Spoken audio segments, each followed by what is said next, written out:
नमस्कार दोस्तों, आप सबों का मेरे YouTube चैनल जय श्री राम पर स्वागत है। तो दोस्तों, दुखों का अंत कैसे होता है? भगवान शिव एवं माता पार्वती ने गाय माता को क्या बतलाया? दोस्तों, यदि आप मेरे चैनल पर नए हैं तो वीडियो को लाइक एवं चैनल को सब्सक्राइब अवश्य करें एवं कमेंट में हर हर महादेव अवश्य लिखें। गाय माता को माता पार्वती एवं भगवान शिव क्या बतलाते हैं? आज हम आपको एक कथा का श्रवण करा रही हूँ, जो सुनने मात्र से आपके जीवन में सुख संपत्ति और धन की वर्षा होगी। तो चलिए कथा को प्रारंभ करते हैं। भगवान शिव माता पार्वती से कहते हैं, दुखों का अंत कैसे किया जा सकता है? फिर माता पार्वती कहती है कि हे देवों के देव महादेव, आपसे अच्छा भला कौन बता सकता है, इसलिए आप ही आज बताइए कि दुखों का अंत कैसे किया जाए। फिर भगवान शिव कहते हैं कि हे देवी, आज मैं आपको एक कथा सुनाने जा रहा हूँ, कृपया इसे ध्यान से सुनिए। अगर आप यह कहानी सुन रहे हैं तो पूरा सुनिए। इस कथा को आधा अधूरा छोड़कर जाने की गलती मत कीजिएगा, क्योंकि इस पवित्र कथा को पूरा सुनने से मनचाहा फल की प्राप्ति होगी। इसलिए इस कथा को पूरा सुने। आप शिव भक्त हैं तो भोलेनाथ का अनादर ना करें। एक बार संध्या के समय वीरपुर के राजा चंद्रभानु सिंह जंगल में शिकार खेलकर अपने राज्य को वापस लौट रहे थे। तभी रास्ता में उन्होंने देखा कि एक बालक जलती हुई चिता के पास खड़ा था। बालक को देखकर राजा अपने घोड़े से उतरे और बालक के नज़दीक जाने लगे। जब राजा उस बालक के नज़दीक पहुँचे तो बालक कह रहा था कि माँ, मैं तुम्हारी सौगंध खाकर कहता हूँ, मैं एक दिन बहुत बड़ा आदमी बनकर तुम्हारे सपने को पूरा करूँगा। राजा उसके बिल्कुल नज़दीक पहुँच गए और पूछा, बेटा तुम कौन हो? राजा ने कहा, आप डरो नहीं, मैं वीरपुर का राजा हूँ। अभी तुम अपनी माँ की चिता के पास बहुत बड़ा आदमी बनने की सौगंध खा रहे थे। क्या मैं जान सकता हूँ कि इस सुनसान जंगल में तुम अपनी माँ की चिता के पास अकेले क्यों खड़े हो? तुम्हारे बाकी संबंधी और रिश्तेदार कहाँ हैं? महाराज, मेरी माँ और मैं इस जंगल में अकेले ही रहते थे, लेकिन मेरी माँ ने मरते समय मुझे बताया कि मेरे दादा अलीगढ़ के धनी सेठ करोड़ी मल थे। मेरी माँ और पिताजी का प्रेम विवाह हुआ था और चूंकि मेरी माँ एक बहुत ही गरीब परिवार से थी, इसलिए मेरे दादाजी उन्हें पसंद नहीं करते थे। विवाह के कुछ दिनों बाद ही बगीचे में घूमते हुए मेरे पिताजी को सांप ने काट लिया और उनकी मृत्यु हो गई। इस पर मेरे दादा और दादी ने मेरी माँ को अपशगुनी और मनहूस यह कहते हुए कि उनके आने से ही मेरे पिता की मृत्यु हो गई है और उन्होंने मेरी माँ को घर से निकाल दिया। जब वह गर्भवती थी उस समय वह जंगल में आई और यहाँ पर एक झोपड़ी बनाकर रहने लगी। यहीं पर मेरा जन्म भी हुआ है। मेरी माँ ने मरते समय मुझसे कहा था कि किसी तरह से गरीबी के जीवन से बाहर निकालूं और धनवान बन के योग्य बनूं। महाराज, यह शब्द कहते ही मेरी माँ के प्राण निकल गए। मेरी माँ के जीवित रहते हुए मैं उनसे बड़ा आदमी बनने का वादा नहीं कर पाया था, इसलिए उनकी चिता के समीप खड़ा होकर इस समय बड़ा आदमी बनने की माँ की आत्मा से वादा कर रहा था। महाराज बेटा, बड़ी ही दुख भरी कहानी है। तुम्हारी इस वन में रहकर तुम बड़े आदमी कैसे बन सकते हो? अच्छा यह बताओ, हमारे साथ हमारे राज्य में चलना चाहोगे? बच्चे ने कहा, आपके साथ महाराज? राजा ने कहा, हम तुम्हें पढ़ा लिखा कर बड़ा आदमी बनाने में तुम्हारी मदद करेंगे। इस बात का हम तुमसे वादा करते हैं। तब तो मैं आपके साथ बड़ी खुशी खुशी से चलने को तैयार हूँ महाराज। और फिर वह राजा के साथ उसके राजमहल की तरफ चल दिया। राजा महल में पहुँचने पर रानी से पूछे कि यह कौन है महाराज? महारानी, इसका नाम कालू है। आज से यह हमारे महल में रहकर शिक्षा ग्रहण करेगा। रानी मन में सोचने लगी, महाराज भी ना जाने कैसे कैसे नमूने उठाकर महल में ले आते हैं, इन्हें कौन समझाए कि यह महल है, कोई अनाथालय नहीं है। राजा ने अपनी रानी से पूछा, महारानी आप किस सोच में पड़ गईं? कुछ नहीं महाराज, आप आज्ञा कीजिए। महारानी, आज से कालू तुम्हारी छत्र छाया में पलेगा। राजकुमार और राजकुमारी की तरह ही अब तुम्हें इसका भी ध्यान रखना पड़ेगा। रानी ने कहा, ठीक है महाराज, मैं आज से इस बच्चे का ध्यान अवश्य रखूंगी। उस रात कालू सोचने लगा कि उसकी कितनी अच्छी किस्मत है कि वह राजमहल में पहुंच गया। दूसरी तरफ महारानी सोच रही थी कि कालू को महल से निकालने के लिए मुझे कल कुछ तो करना ही होगा। अगले दिन राजकुमार, राजकुमारी और कालू को भोजन परोसा गया।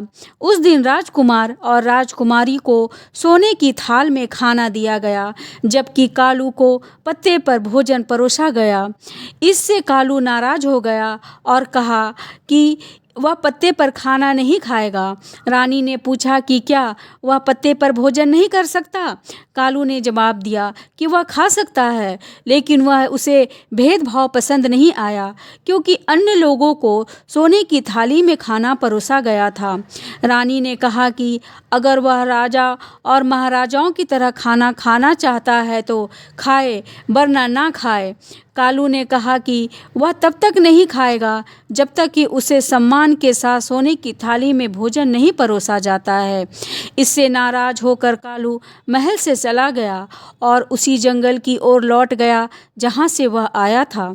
जब महाराज महल में आए और उन्हें पूरी घटना का पता चला तो उन्होंने रानी से पूछा कि कालू को सोने की थाली में भोजन क्यों नहीं परोसा गया। रानी ने कहा कि वह कालू की परख करना चाहती थी, जिससे पता चला कि वह बहुत ही घमंडी और चतुर है। इसके सिवा उसके अंदर कोई भी विशेषता नहीं है। वह अपने जीवन में कुछ भी नहीं बन पाएगा। महारानी, बेशक उसे पत्ते पर भोजन परोस कर तुम उसकी परीक्षा लेना चाहती थी, परंतु तुमने यह ठीक नहीं किया। वह अभी बालक है, उसे अपमान महसूस हुआ होगा, कहीं वह महल से चला ना जाए। महाराज, महल का सुख वैभव छोड़कर वह कैसे जा सकता है भला? राजा तुरंत कालू को महल में ढूंढने लगे, परंतु वह उन्हें महल में नहीं मिला। राजा ने सोचा कालू अवश्य ही जंगल में अपनी झोपड़ी में चला गया होगा। मुझे तुरंत वहां जाकर उसे बेसहारा बालक को वापस महल में लेकर आना चाहिए। राजा अपने घोड़े पर सवार होकर जंगल की तरफ निकल पड़े। इधर जब कालू वापस जंगल में आ गया तो गंगा नदी के किनारे त्रिकुट नाम के एक विशाल वन था, जिसका कोई दूसरा छोर नहीं था। वहीं पर ब्रह्म ऋषि नाम का एक साधु रहते थे। वह बहुत ही करुणामय थे। वह जब भी कोई यात्री उस तरफ से गुजरता, साधु महाराज उससे निवेदन करते कि वह कुछ समय के लिए उसकी कुटिया में विश्राम करे और फिर यात्रा जारी रखे। यात्री उनके निवेदन को स्वीकार कर लेते और उनकी कुटिया में आराम करते। बाद में यात्री उन्हें प्रणाम करके अपने रास्ते निकल जाते। इस प्रकार साधु महाराज उस वन में गुजरने वाले यात्रियों की सेवा किया करते थे। इसी वन में कालू नाम का एक डाकू भी रहता था। लूटपाट करता उसका पेशा था और जो भी यात्री उसे पैसा देने में हिचकिचाता उसे कालू बिना किसी झिझक के मार डालता था। इसी भय से लोग उसे जंगल से गुजरने के लिए 100 बार सोचते थे। और अगर कोई बहादुरी से उस जंगल में प्रवेश करता भी तो डाकू कालू उसे लूट लेता। इस तरह डाकू कालू का खौफ आसपास के सभी गांवों में फैल गया था। एक दिन गांव के कुछ लोग एकत्र हुए और उन्होंने डाकू कालू से मुक्ति पाने की योजना बनाई। एक व्यक्ति ने कहा, कालू डाकू का आतंक दिन प्रतिदिन बढ़ते जा रहा है, हमें इससे कुछ भी करके निपटना चाहिए। एक ने कहा, भाइयों, संगठन में बहुत ही शक्ति होती है, यदि हम सब मिलकर उस पर धावा बोल देंगे तो कैसा रहेगा? इसमें तो हम सहज भी उसे अपने कब्जे में ले लेंगे, तब हम उसकी गर्दन काटकर उसे मार देंगे। दूसरे ने कहा, विचार तो तुम्हारा बहुत ही उत्तम है, तो फिर देरी किस बात की है? आज ही कालू डाकू पर धावा बोल दिया जाए। उसी समय सभी लोग अस्त्रों शस्त्रों का लैस होकर के चित्रकूट जंगल की ओर चल पड़े। वन में पहुंचकर वो डाकू कालू को ललकारने लगे, कहाँ छिपा हुआ है डाकू कालू? बाहर निकल, देख आज हमें तू लूट नहीं पाएगा। आज हम सब तेरी मौत बनकर आए हैं। आज हम सबसे तू बच नहीं पाएगा। शिकार के चक्कर में झाड़ियों में छुपा डाकू कालू ने जब देखा कि बहुत ही लोग उनके खिलाफ बोल रहे हैं तो वह अचानक चौंक गया।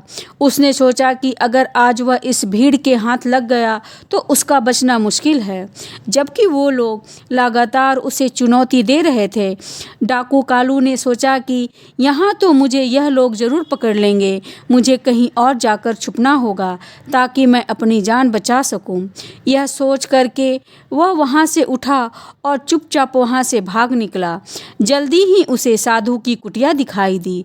उसने सोचा कि मुझे इस कुटिया में शरण लेनी चाहिए। वह कुटिया के समीप पहुँचा तो वह बहुत ही हाँफ रहा था। साधु ने उसे देखा और कहा, कौन हो तुम? इस तरह से हाँफ क्यों रहे हो और इस वीरान जंगल में तुम अकेले क्या कर रहे हो? साधु ने फिर से पूछा, कौन हो तुम? क्या घर से भाग कर आए हो? कालू ने कहा, नहीं ऋषिवर, ऐसी बात नहीं है। तब कालू ने ऋषि को अपनी राम कहानी सुनाई। तब ऋषि अर्थात साधु ने कहा, तो तुम बड़ा आदमी बनना चाहते हो? हाँ ऋषिवर, पर समझ नहीं पा रहा हूँ कि मैं बड़ा आदमी कैसे बनूंगा। ऋषि ने कहा, बेटा, यहाँ पर रहकर तुम बड़े आदमी कैसे बन सकते हो? बड़ा आदमी बनने के लिए बुद्धि की आवश्यकता होती है और बुद्धि विद्या ग्रहण करने से आती है। कालू ने कहा, परंतु ऋषिवर, मैं विद्या कैसे प्राप्त करूं? मेरे पास तो शिक्षा हेतु कोई धन नहीं है। मुझे कौन पढ़ाएगा? ऋषि ने कहा, बेटा, यदि तुम सच्चे दिल से शिक्षा प्राप्त करना चाहते हो तो मेरे आश्रम में रहकर तुम विद्या प्राप्त कर सकते हो। फिर कालू ने किसी तरह से अपनी उखड़ी हुई सांसों पर काबू पाया और कहा, साधु बाबा, कुछ लोग मेरी हत्या करने के लिए वन में मुझे खोज रहे हैं, उससे मेरी रक्षा कीजिए। ऋषि ने कहा, जा तू अंदर कुटिया में जाकर छिप जा। कालू ने ऐसा ही किया और कुटिया के अंदर जाकर छिप गया। तभी कालू को खोजती हुई लोगों की भीड़ कुटिया के पास आ पहुंची और साधु महात्मा से पूछने लगी, बाबा, क्या आपने यहाँ से किसी आदमी को गुजरते हुए देखा है? आप लोग किस आदमी की बात कर रहे हो? लोगों ने कहा, हम कालू डाकू की बात कर रहे हैं। साधु बाबा, उसने मासूम और निहत्थे लोगों को लूट करके बहुत सताया है। वह अपना खजाना भरता है और मौका मिलने पर लोगों की हत्या कर देता है। इसलिए आज हम उसे मारने आए हैं। साधु बाबा बोले, क्या तुम कालू को मारोगे? वह तो पहले ही गंदे नदी में डूबकर मर चुका है। लोगों ने कहा, साधु बाबा, तुम क्या कह रहे हो? कालू डाकू मर चुका है? साधु ने कहा, हाँ भाइयों, मेरे कहे पर विश्वास करो और अपने घर लौट जाओ। कालू कुटिया के अंदर छिपा खिड़की से यह सब देख रहा था और सोच रहा था कि आज साधु बाबा की वजह से उनकी जान बच गई। लोग साधु बाबा का बहुत आदर करते थे। उनकी बातों पर विश्वास करके वो वहाँ से लौट गए। जब लोग चले गए तो डाकू कुटिया से बाहर आया और साधु बाबा से पूछने लगा, साधु बाबा, आपने मेरे बारे में उन लोगों से झूठ क्यों बोला? मैंने उससे क्या झूठ बोला था? कालू तुम्हारे अंदर का डाकू मर चुका था, इसलिए तुम डर कर मेरी मदद मांगने आए थे। साधु बाबा, अपनी आपकी बात सच है। साधु ने कहा, उसने धन लूट कर तुम अपना लोक और प्रलोक दोनों बिगाड़ रहे हो। इतना सब कुछ करने के पर भी क्या तुम्हारे मन को शांति है? तुम निडर होकर अन्य लोगों की तरह जीवन गुजार सकते हो? साधु ने कहा, हर समय तुम्हारे मन में यही डर बना रहता होगा कि कहीं कोई तुम्हें मार ना दे। बोलो, सत्य है? सत्य है ना? कालू ने कहा, हाँ साधु बाबा, आप सत्य कह रहे हैं। फिर कुछ सोचकर कालू डाकू ने साधु बाबा से कहा, साधु महाराज, आपकी बातों ने मेरी आंखें खोल दी है। मैं भी अन्य लोगों की तरह निडर होकर जीना चाहता हूँ। आप मुझे कोई ऐसा उपाय बताइए जिसको करने से लोग मुझे भी आपकी तरह आदर सम्मान से देखें। मैं वचन देता हूँ कि आप मुझसे जो भी काम करने को कहेंगे मैं उसे अवश्य करूँगा। साधु ने कहा, अगर ऐसा है तब आओ मेरे पीछे पीछे। तब साधु बाबा एक पर्वत की ओर चल दिए और कालू उनके पीछे पीछे था। पर्वत की तलहटी में पहुंचने पर साधु महाराज ने कहा, कालू, इन 2 पत्थरों को सिर पर उठाकर पहाड़ पर मेरे पीछे पीछे चलो। कालू ने कहा, अच्छा साधु बाबा। और कालू ने ऐसा ही किया और उसने दोनों पत्थर उठा करके अपने सिर पर रखकर साधु बाबा के पीछे पीछे चलने लगा। कुछ ही कदम चलने पर वह थकने लगा। तब साधु महाराज ने पूछा, क्या हुआ? कालू ने कहा, साधु बाबा, यह पत्थर बहुत भारी है। साधु ने कहा, अच्छा, एक पत्थर फेंक दो। कालू ने तुरंत एक पत्थर फेंक दिया और फिर से साधु के पीछे चलने लगा। कुछ देर जाने पर कालू ने कहा, साधु बाबा, यह अकेला पत्थर भी कम भारी नहीं है, अब मैं चढ़ाई नहीं कर सकता। साधु ने कहा, ठीक है, इसे भी नीचे फेंक दो और मेरे पीछे पीछे आओ। कालू ने दूसरा भी पत्थर फेंक दिया और साधु के पीछे पीछे पहाड़ पर चढ़ने लगा। अब वह आसानी से पहाड़ की चोटी पर पहुंच गया। वहां पहुंचकर कालू ने कहा, साधु बाबा, आप मुझे यहाँ पर क्यों लाए हैं? साधु बाबा ने कहा, तुम्हें एक शिक्षा देने के लिए। देखो, अब तक तुम्हारे सिर पर लूटपाट और हत्या रूपी 2 भारी पत्थरों का बोझ था, जो तुम्हें जनप्रिय रूपी पहाड़ पर चढ़ने नहीं देता था। इसलिए तुम एक काम करो, आज से लूटमार और हत्याएं करना बंद कर दो। जिन लोगों का धन तुमने आज तक लूटा है उन्हें वापस कर दो, तब जाकर तुम भी सब लोगों के प्रिय बन पाओगे। तभी सब जगह भले आदमी के रूप में तुम पहचाने जाओगे। कालू ने कहा, ठीक है साधु बाबा, मैं ऐसा ही करूँगा, लेकिन मुझे क्या पता है कि जिन लोगों से मैंने धन लूटा था वो कौन थे और कहाँ के निवासी थे। फिर साधु बाबा कहते हैं, इसलिए तुम ऐसा करो कि चुराया हुआ धन गरीबों और भिखारियों में दो। ठीक है साधु बाबा, मैं ऐसा ही करूँगा। कालू ने ऐसा ही किया और भेष बदलकर शहर में गया और अपने साथ लाए गए सारे धन को गरीबों में और ज़रूरतमंदों में बांट दिया। धन बांटने के बाद कालू वापस वन में साधु बाबा के पास आया और बोला, साधु बाबा, मुझे अपनी शरण में ले लीजिए। मैंने अब तक कोई भी अच्छी बातें नहीं सीखी है। मुझे ज्ञान से परिपूर्ण बातें सिखाकर मेरे जन्म को सार्थक बना दीजिए। कालू ने साधु बाबा से विनती की। साधु बाबा ने उसे अपना शिष्य बना लिया और कहा, कालू, जहाँ तक हो सके हमेशा दूसरों की मदद करो।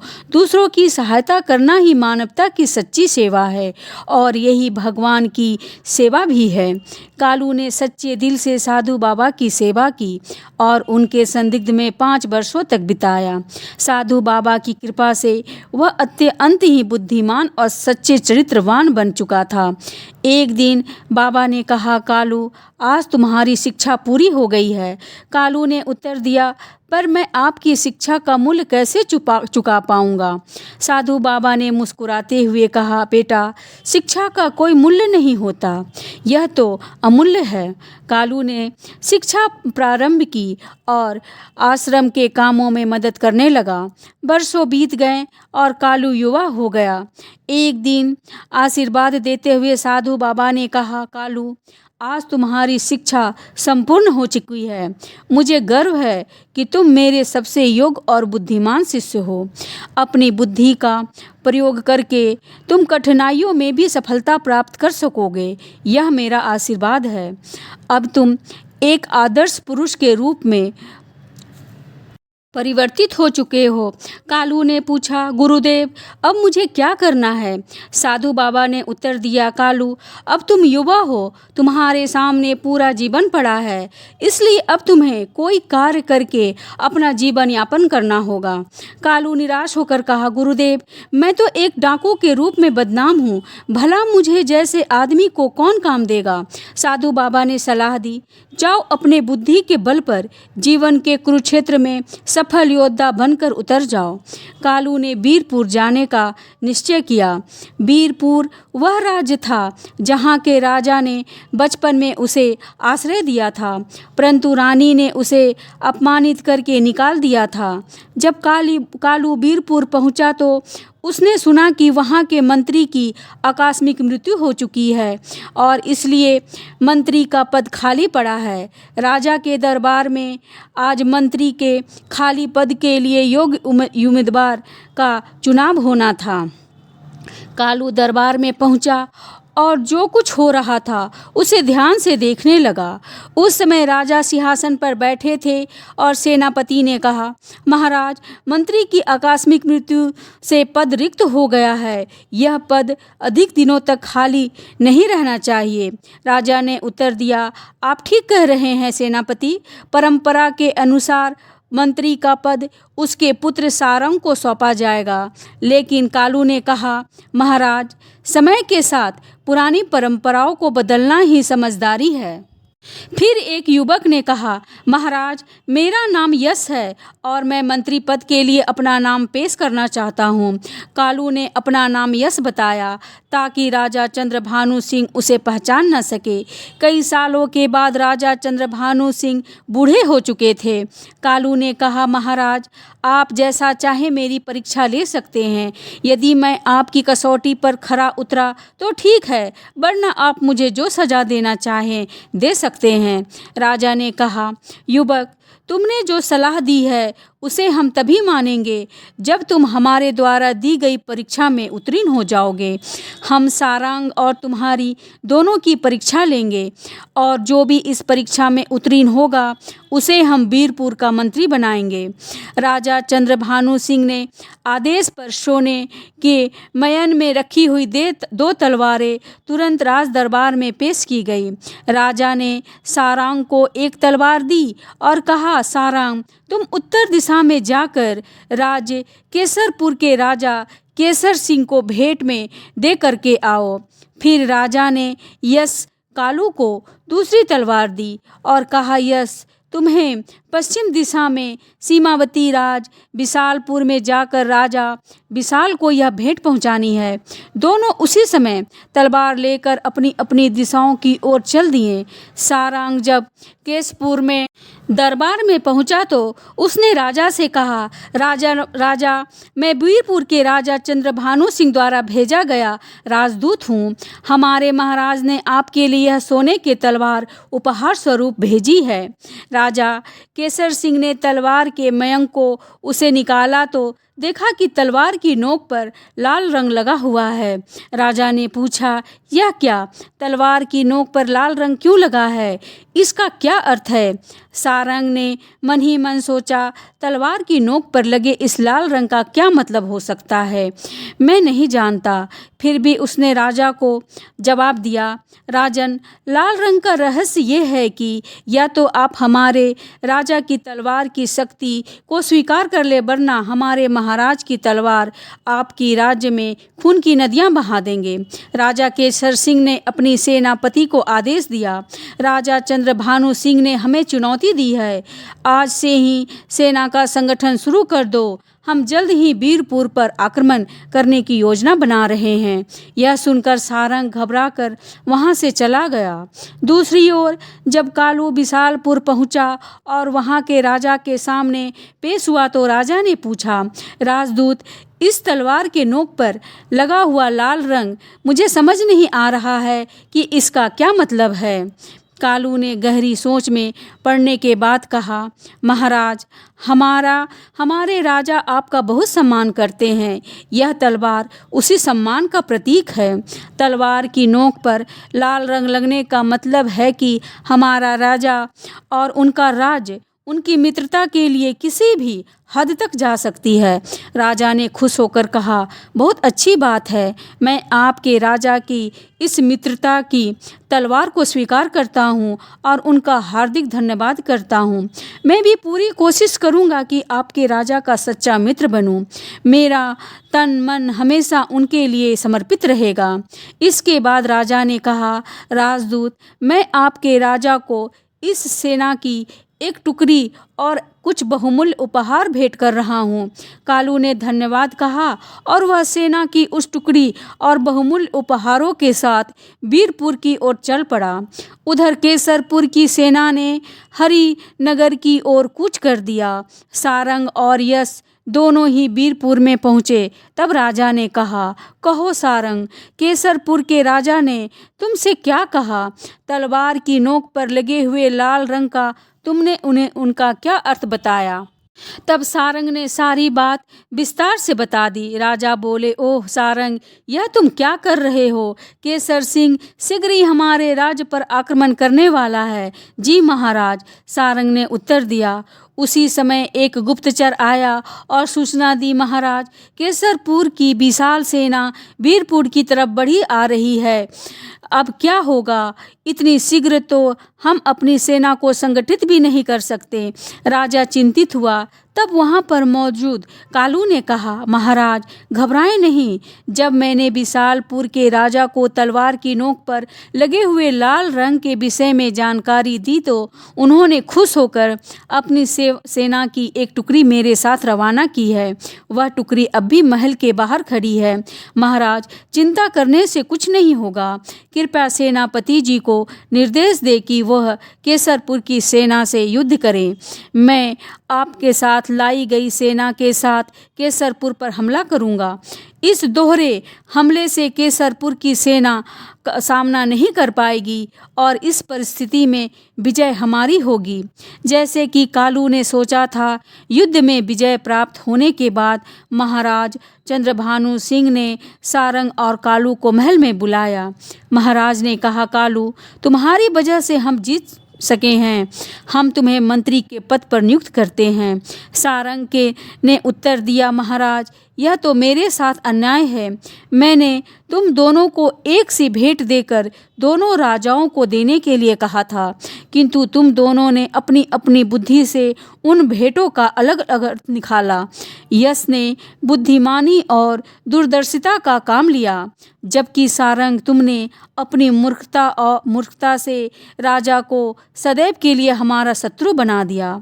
तब बताओ, हम तुम्हें बीरपुर का मंत्री बनाए या यश को? सारंग ने कोई जवाब नहीं दिया और सिर झुकाकर चुपचाप दरबार से निकल गया। तब महाराज ने घोषणा की, हम यश को बीरपुर का मंत्री नियुक्त करते हैं। इसके बाद उसी रात को यश ने मंत्री के सम्मान में उन्हें राजमहल में भोजन के लिए आमंत्रित किया गया। जब महारानी ने स्वयं अपने हाथों से यश को भोजन परोसा, मंत्री बने हुए यश ने कहा, क्षमा करें महाराज, मैं भोजन इस चांदी की थाली की अपेक्षा सोने की थाली में करना पसंद करूंगा। ठीक है, हम उसका भी प्रबंध कर देते हैं। महाराज ने कहा। जब कालू को सोने की थाली में भोजन परोसा गया तो उसने कहा, देखिए महारानी जी, वह दिन भी आ ही गया जिसके बारे में आपने कभी मना किया था। महारानी ने पूछा, आप क्या कह रहे हैं मंत्री जी? मंत्री ने उत्तर दिया, महारानी जी, याद कीजिए कि आज से 15 वर्ष पहले आपने कालू नामक बालक को पत्ते पर भोजन परोसा था। महारानी बोली, ओह हाँ, याद आया। उस दृढ़ बालक ने तब उस भोजन को खाने से मना कर दिया था और कहा था कि वह तभी इस महल में भोजन करेगा जब उसे सोने की थाली में भोजन परोसा जाएगा। महारानी ने पूछा, लेकिन आपको यह बातें कैसे पता है? कालू ने उत्तर दिया, मैं वही बालक जय हूँ महारानी जी। तब राजा चंद्रभानु सिंह ने महारानी से कहा, देखो महारानी जी, जिस बालक को आपने अहंकारी समझा था वो आज इस राज्य का मंत्री है।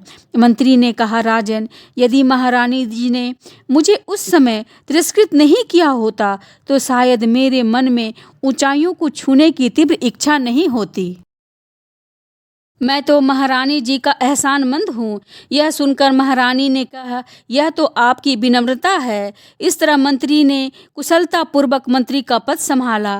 फिर एक दिन राजा चंद्रभानु सिंह ने कालू को एक पत्र दिया और कहा, तुम उधमपुर राज्य जाओ, वहाँ चोरी छिपे काफ़ी बढ़ गई है। कृपया तुम जाकर अपने विवेक से उस राज्य के चोरों से मुक्त कराओ, क्योंकि वहाँ के राजा ने मुझे पत्र लिखकर सहायता के लिए कहा है। फिर कालू उधमपुर की दिशा की ओर चल पड़ा और एक दिन और एक रात चलकर वहाँ पहुँच गया। वह राजा शशिकांत सिंह के पास गया और बोला, राजा चंद्रभानु सिंह ने आपके नाम का पत्र भेजा है। राजा ने पूछा, ओह, राजा चंद्रभानु सिंह जी भी ने मदद के लिए तुम्हें भेजा है। कालू से पत्र लेकर फिर राजा ने यह पत्र पढ़ा, जिसमें लिखा था, यह पत्र लेकर जो व्यक्ति आपके पास जा रहा है वह 5 वर्षों से मेरे पास मंत्री के पद पर है। मेरे साथ 5 वर्ष बिताने के बाद वह उसका मन पूरी तरह से साफ हो गया है और मेरी शिक्षा से उसकी बुद्धि तीव्र हो गई है। इसलिए मैं चाहता हूँ कि आप इसे अपना विशेष सलाहकार नियुक्त कर लें। आपका हितैषी राजा चंद्रभानु सिंह। पत्र पढ़ने के बाद राजा सोचने लगे, यह आदमी एक समय में ख्यात डाकू रहा था और फिर एक राज्य में मंत्री रहा है। क्या इसे विशेष सलाहकार जैसे महत्वपूर्ण पद पर नियुक्त करना ठीक रहेगा? परंतु तभी उसके दिमाग में दूसरा विचार आया। पूर्व में चाहे वह आदमी कुछ भी रहा हो, परंतु जब राजा चंद्रभानु सिंह जैसे अनुभवी राजा ने बताया है तो निश्चय ही यह उपयोगी होगा।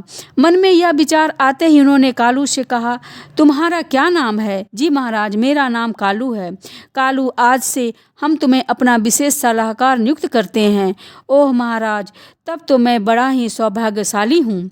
उस दिन राजा शशिकांत सिंह कालू के साथ राज दरबार में पहुँचे और उसने कहा, कालू, आज से तुम यहीं पर बैठा करोगे। हे महाराज, कालू ने उत्तर दिया। कालू ने अभी अपना स्थान ग्रहण किया ही था कि तुरंत ही कुछ लोग अपनी शिकायत लेकर दरबार में आए। उन्होंने 3 पुरुष और एक वृद्ध महिला थी। एक पुरुष ने आगे बढ़कर महाराज से कहा, महाराज, इस बूढ़ी महिला ने हमारा सारा धन हड़प लिया है। कृपया न्याय करें और हमें हमारा धन वापस दिलवाएं। पहले हमें सभी विवरण बताओ, तब हम कोई निर्णय ले पाएंगे। महाराज ने कहा। इस पर वृद्ध महिला ने आगे बढ़कर कहा, महाराज, यह तीनों झूठ बोल रहे हैं। मैं शुरू से ही आपको पूरी बात बताऊंगी। और उसने अपनी कहानी सुनाना शुरू किया। महाराज, ये 4 व्यापारी आपके राज्य में व्यापार करने आए थे और यहाँ उन्होंने भारी मुनाफा कमाया, जिससे उनके पास काफ़ी धन इकट्ठा हो गया। फिर एक दिन ये चारों व्यापारी अपना संपूर्ण धन लेकर मेरे पास आए और कहा, बूढ़ी माँ, हम इस राज्य में नए हैं और हमारे पास काफ़ी धन है। कृपया हमारे धन की रक्षा करो। मैंने पूछा, मैं रक्षा कैसे करी? उन्होंने कहा, हम तुम्हारे घर के आंगन में धन गाड़ देंगे और जिस दिन हम चारों एक साथ आकर अपना धन मांगेंगे, उस दिन तुम मुझे यह धन वापस कर देना। अगर हम में से कोई एक आकर धन मांगेगा तो उसे मत देना। मैंने कहा, यह तो बहुत सरल है, पर मेरे लिए क्या है? व्यापारियों ने कहा, बूढ़ी माँ, आपके बदले में हम भी तुम्हें धन देंगे। मैंने तब कहा, तब मुझे तुम्हारी बात मंजूर है। फिर उन्होंने मेरे घर में गड्ढा खोदा, 2 बड़ी पोटलियाँ धन की भरी और उसे यहाँ पर रखकर मिट्टी से ढक दिया। फिर वे चारों बोले, बूढ़ी माँ, हम हर शाम को यहाँ भोजन करने आएंगे। मैंने कहा, बड़े शौक से आओ बेटो। रोज़ शाम को जब वे भोजन करने आते तो मुझसे पूछते, हमारा सारा धन सुरक्षित तो है ना? मैंने जवाब दिया, हाँ बेटा, तुम्हारा सारा धन पूरी तरह से सुरक्षित है। एक दिन जब उन 4 व्यापारियों ने खजाने की जगह में खोदी तो वहाँ पर धन अभी भी वैसा ही था जैसा छोड़ गया था। जब उन्हें मेरी ईमानदारी पर कोई संदेह नहीं था तो मेरी ईमानदारी से प्रसन्न होकर उन्होंने मुझे 5 स्वर्ण मुद्राएं दी और कहा, बूढ़ी माँ, यह मुद्राएं रख लो, यह तुम्हें काम आएगी। मैंने आशीर्वाद दिया, झुक झुक जियो मेरे बेटे। लेकिन उन चोरों में से एक के मन में लालच जाग उठा। उन्होंने सोचा कि यदि वह मुझे धोखा देकर सारा धन हड़प ले तो उसकी ज़िंदगी बिना किसी मेहनत के आराम से गुजर सकती है। एक दिन जब वह चारों व्यापारी घर के बाहर एक पेड़ के नीचे चौपाट खेल रहे थे, तभी उसमें से एक ने दूसरे से कहा, तुम बूढ़ी माँ से जाकर कह दो कि वह जल्दी से खाना बना दे, बहुत भूख लग रही है। ठीक है, मैं अभी जाता हूँ। और वह घर की ओर चल दिया। वह सोच रहा था कि वह सबसे अच्छा मौका है जब उसके साथी बाहर व्यस्त हैं और वह अकेले धन को हड़प सकता है। घर के अंदर पहुंचकर उसने मुझसे कहा, बूढ़ी माँ, हमें इस वक्त सारे धन की आवश्यकता है। मेरी साथी ने धन लाने के लिए मुझे भेजा है। मैंने कहा, सारे धन की एक साथ तुम लोग को इस समय क्या आवश्यकता पड़ी है? उसने कहा, अगर मेरी बात पर तुम्हें यकीन नहीं हो रहा है तो तुम बाहर जाकर मेरे साथियों से पूछ लो। तब मैं दरवाजे पर आई और बाहर बैठे चौपाट खेल रहे व्यापारियों से बोली, तुमने जयंत से जो कहा है क्या वह ठीक है?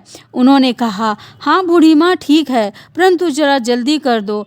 तब मैं घर के अंदर गई और बोली, तुम्हारे साथियों भी तुम्हारी बातों पर समर्थ कर रहे हैं, इसलिए गड्ढे को खोदकर तुम अपना धन ले जा सकते हो। वह व्यक्ति मन ही मन सोच रहा था कि उसकी चाल कामयाब हो गई। वह तेजी से खड्डा खोदने में जुट गया। बड़ी ही तेजी से उसने सारा गड्ढा खोद लिया और धन को 2 बड़े-बड़े थैले निकाल करके बाहर रख लिया और मुझसे बोला, बूढ़ी माँ, तुम जरा एक लोटा पानी ला दो, मुझे बड़ी ही प्यास लगी है। मैंने कहा, अब भी लाई बेटा। और फिर मैं पानी लेने गई। इतने में पलक झपकते ही वह व्यक्ति दोनों धन के भरे हुए थैली उठाकर घर के पिछवाड़े में खड़े घोड़े पर लाद कर तुरंत वहां से फरार हो गया। दूसरी ओर उनके साथी जो बाहर बैठकर चौपाट खेल रहे थे, सोचने लगे कि उसका मित्र अभी तक क्यों नहीं लौटा। उन्होंने कहा, चलो अब तक तो खाना भी तैयार हो गया होगा, अंदर चलते हैं। वो तीनों अंदर गए और मुझसे बोले, खाना तैयार है क्या? हमने तो बहुत पहले ही मित्र को खाना बनाने के लिए कहा था। मैंने कहा, उसने मुझसे कुछ नहीं कहा, वह व्यक्ति तो सारा धन लेकर तुम्हारे पास गया है। जब तीनों व्यापारी यह सुनते हैं तो सदमे में पड़ जाते हैं और कहते हैं, लेकिन तुमने उसे अकेला सारा धन क्यों सौंपा? मैंने कहा, मैं दरवाजे पर आई थी और तुमने कहा कि जल्दी करो। हमने तो सिर्फ खाना जल्दी बनाने को कहा था। क्या तुम्हारे मित्र ने तुम्हें धोखा दिया है? फिर मैंने अपनी कहानी पूरी करते हुए कहा, महाराज, यही है सारी कहानी। बताइए, इस घटना में मेरा क्या दोष है? फिर तीनों व्यापारी कहते हैं, वह बुढ़िया झूठ बोल रही है। अवश्य इसे इस बात का पता है कि हमारा मित्र धन लेकर कहाँ पर गया है। महाराज, हम सब पर दया करो और इससे हमारा सारा धन वापस दिलवाने की कृपा करें। महाराज सोचने लगे, ओह, बड़ा ही विचित्र झगड़ा है, यह कैसे इन लोगों का निपटारा करूं? क्यों ना कालू को इस झगड़े का निपटारा करने के लिए कहूं। इस प्रकार कालू के विवेक की परीक्षा भी हो जाएगी।